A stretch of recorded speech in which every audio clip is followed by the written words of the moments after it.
You couldn't pay me $5 to believe that I would actually be on my journey to becoming a family nurse practitioner.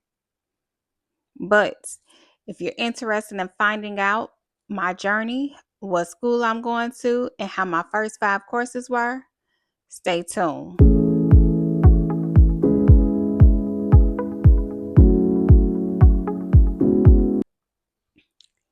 Hey, it's me, Nurse Tiffany, and I'm so excited to be here. Welcome to my page. So, just to give you a brief little recap of my nursing journey, I became a CNA in 2012, started working as a CNA in 2013, decided to immediately go to school to become a registered nurse. Um, Finished nursing school in the year 2017, passed my NCLEX. If you're a future nurse and you're about to take your NCLEX, go down to the link below and get my NCLEX guide to help you along with your journey. So I passed my boards, started working. I have 2 years of med-surg experience. I have 1 year of clinical experience. Then I became a travel nurse and worked in tele ICU during the pandemic. And now I'm currently working in a surgical department. So I definitely have a well-rounded career as a registered nurse. Total, I've been a nurse since 2017. So when I first started nursing school, I did say I wanted to be a nurse practitioner. Actually, you guys, the thought did run across my mind to actually become a doctor. I have a physician in the family, and I'll never forget, I called her one day and it was like, "Do you think I could go back to school and be a doctor?" She said, "You could, but it's definitely going to be hard." And not to say that I wanted to take the easy route out. At the time, I was a mother of 2 girls, a single mother of 2 girls, and I needed a career that was going to afford me the opportunity to take good care of my girls. I'm blessed that since then I do have a loving husband that also helps provide for us. But yeah, becoming a doctor definitely did cross my mind. But I said, I'm going to take a little bit easier route, become a nurse, graduate from my associate degree in nursing with a income that will help support me and my girls.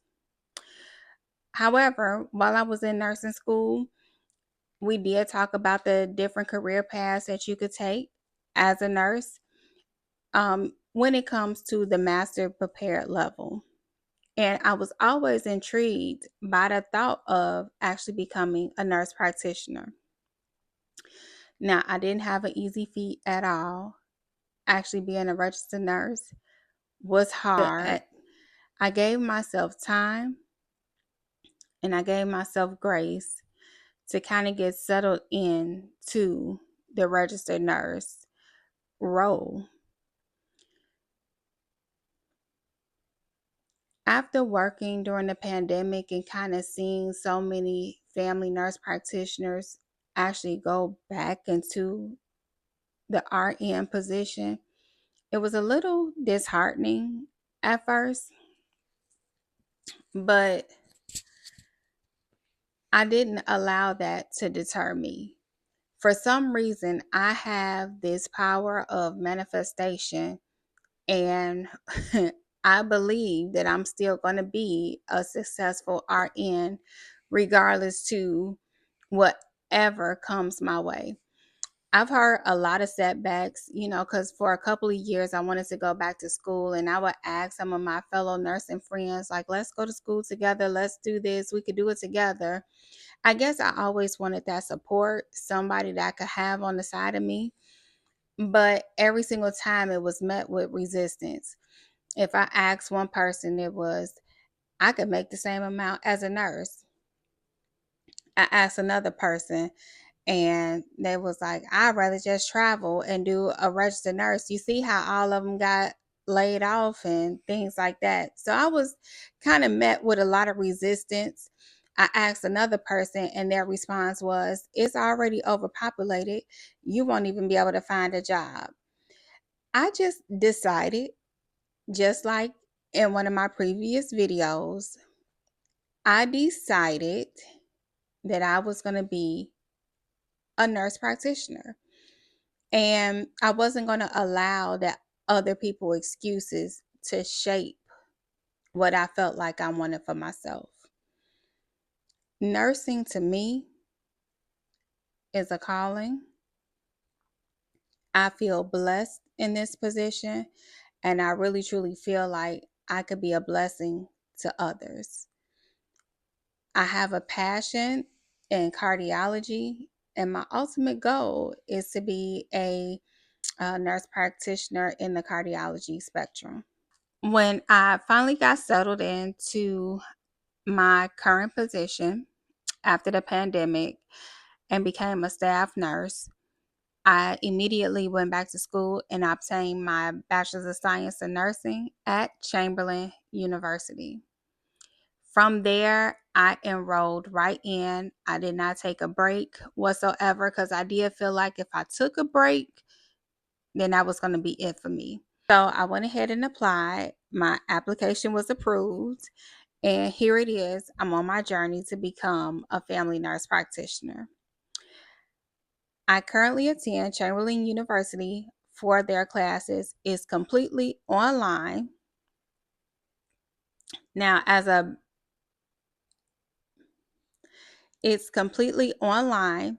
And when I was in school for the bachelor's degree, 2 classes was considered full time. However, as a master's level, 1 class is considered a full-time student. So I took 2 classes at a time when I was working towards my bachelor's. And I felt like it was going to be a good break for me when I started my nurse practitioner journey to only have to take 1 course at a time. When I took that 1 course, oh my God, I felt bored out of my mind. I think taking the bachelor's courses, 2 courses at a time, and building up that speed, building up that momentum, and learning how to manage 2 courses kind of gave me an edge on the master level courses. So I've already taken Foundations of the Advanced Practice Nurse. That course was really actually exciting to me. It actually opened my eyes to think of things from a different perspective. It opened my eyes to really start thinking as an advanced practice nurse. It tells you about what to look for, how the advanced practice nurse started, and things like that. Absolutely enjoyed that course, and it kept me motivated to continue to move forward. My next 2 courses that I took together, so the first course I took by itself, which was November 2024. January of 2025, I started my next 2 courses. Now, here at Chamberlain, each course is 8 weeks. So for the January to March session, I took lead role and development coupled with informatics and A&P. Lead role and development is basically about the supervisory level that you're going to be in as an advanced practice nurse. And informatics is just that, talking about informatics. Now, for my bachelor's degree, I did have to take informatics. So this just delved a little bit deeper into informatics and how to avoid spyware and things like that in your practice. So my March through May session, so I just completed my last assignment, guys, for my 5th course. And this session I was in quality and safety for the advanced practice nurse and research and evidence-based practice. These two courses, guys, kind of tore me up because the courses were very similar to the point where I really had to zone in and really had to separate when I was doing the course for when I was doing the work for each course. It was a time where I turned in an assignment for one course that was meant for the other course.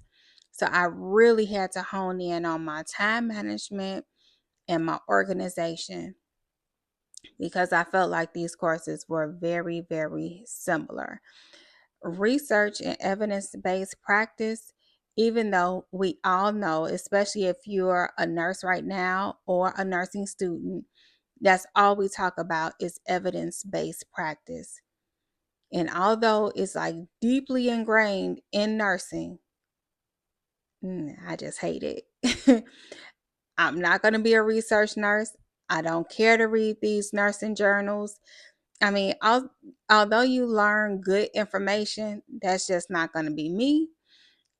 I just don't desire to write research-based articles and things like that. But your girl got through it, and I've gotten through every single course with an A. So if I could do it, you could do it. I'm actually working full time at the surgery center. I work Monday through Friday from 8 a.m. to 4:30 p.m. And the reason I chose that schedule is because I have a daughter that's in elementary school, so that helps me with her schedule. So I work full time Monday through Friday. I have three girls, one in elementary school, one in high school, and an adult daughter outside of the house. I'm a wife. I do have friends, and I have parents that need help. So I'm quite busy outside of school. However, like I said, I believe because I recently went to school for my bachelor's in an online platform, I have built up a great momentum in regards to time management. I did have to alter a few things because the master's program has very, very strict deadlines in regards to how you can post your discussion posts, how they want you to respond to those discussion posts, and things like that. There's more assignments that's due throughout the week for this particular master's prepared nurse practitioner course. But other than that, I was able to figure out my schedule.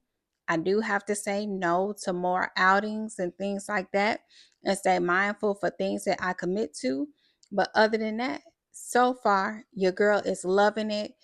And I'm so excited and cannot wait to become a nurse practitioner. So, my next few classes, well, before I go into my next few classes, some things that I have had to do so far to prepare myself for clinicals is when I started my second course, I had to go ahead and get my background check and get a FBI report. And I went ahead and set up my portal to get me ready for my clinicals. Because I have doubled up on my courses, I've kind of shaved 6 months off of my program altogether. So I'm due to start clinicals in the next couple months, hopefully October of 2025. So I'm in the process of looking for clinicals. And guys, it is hard. In my mind, it was going to be a little easier than what it is, but it absolutely is a little difficult for me. I have reached out to as of right now, I have reached out to over 15 places for clinical assistance, even my own employer, and I have gotten turned down. So I'm not going to delve into the negativity, but I'm going to stay motivated. I have tried to make phone calls to doctor offices, but I just have a difficult time trying to get through to them. So, what I've done was drafted up a letter and printed out some resumes, and I have been manually going around to local doctor offices and passing my information out. In return, I ask for the office manager's card, and then I'll follow up with an email with my information also emailed to them. Some places have reached out to me right away, and I'm so grateful for it. But they've already told me that they're already booked through 2026. I'm surprised, but those are the responses that I'm getting. So, yet again, it's a little discouraging, but I'm going to stay positive, stay motivated, and keep pushing through. I have already received my physical exam. I have already gotten all my vaccinations, my tithers, my TB testing, and things like that to keep me prepared. So, on the flip side, I'm completely ready. I just got to find that nurse practitioner that's willing to assist me. If it's any nurse practitioners on here in the state of Illinois, in the south suburbs of Chicago, help me out just in case. But anywho, back to the program. So I am currently about to take, so starting May of 2025, I'm about to head into my last two classes that I could actually take together, which is advanced pathophysiology and health and population. Everybody I have talked to that is a nurse practitioner, they told me that advanced pathophysiology and pharmacology were their hardest courses. So keep a sister lifted in prayer, guys. What I've done to try to prepare myself, I have purchased, let me go grab it. I have purchased a few things to help get me prepared for advanced pathophysiology. One of the items that I purchased was this workbook.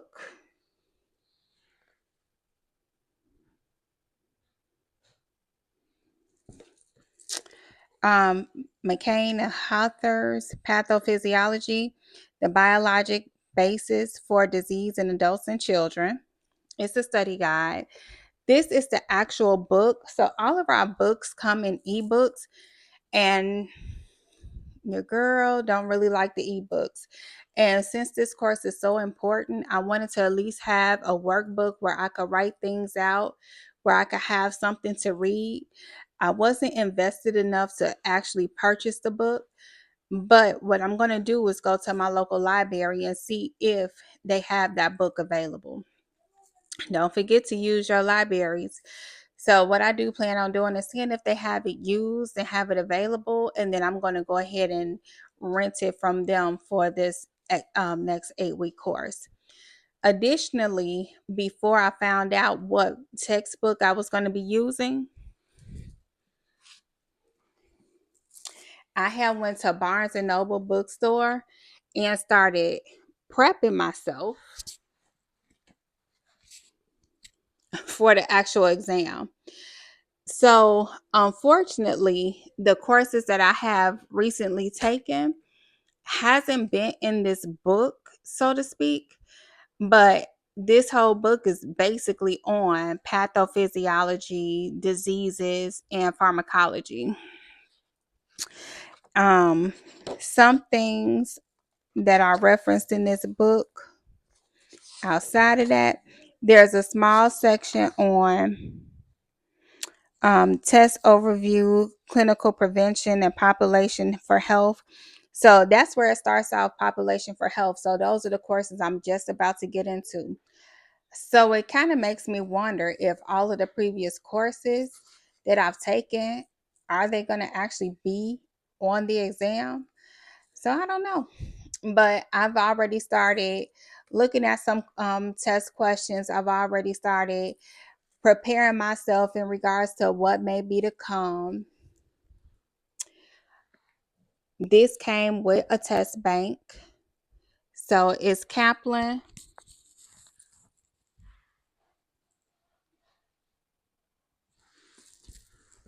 Family Nurse Practitioner Prep Guide.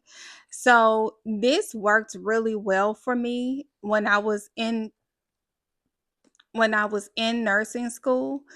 I had the Saunders NCLEX RN alongside of me the whole way through to help me get started with answering questions. So I felt like I might as well use the same format throughout the nurse practitioner journey. The biggest lessons that I've learned so far is you have to be on top of it with your time management skills. You have to be focused, you have to be disciplined, and you have to be organized. Like I said, I juggle a lot, and I know if I could do it, you could do it. I didn't even tell you all too. Not only am I a full-time worker, I do home health on the side as well. So I still see patients on the side and everything in between. And life is lifing right now. It is not an easy fit. It is not an easy feat, but I'm getting through it one step at a time. Future nurse practitioner loading. I can't wait, guys, to tell you what my journey is about to be like in this advanced pathophysiology. Stay tuned for more videos. Make sure you like, comment, and subscribe. If you are a future nurse, check out my NCLEX survival guide linked below. Also, grab my free nursing affirmations. And if you have any questions, concerns, know where I could go for clinicals, hit me up in the comments below. I'm happy to help you. Until next time, where we talk about nursing, life, and everything in between.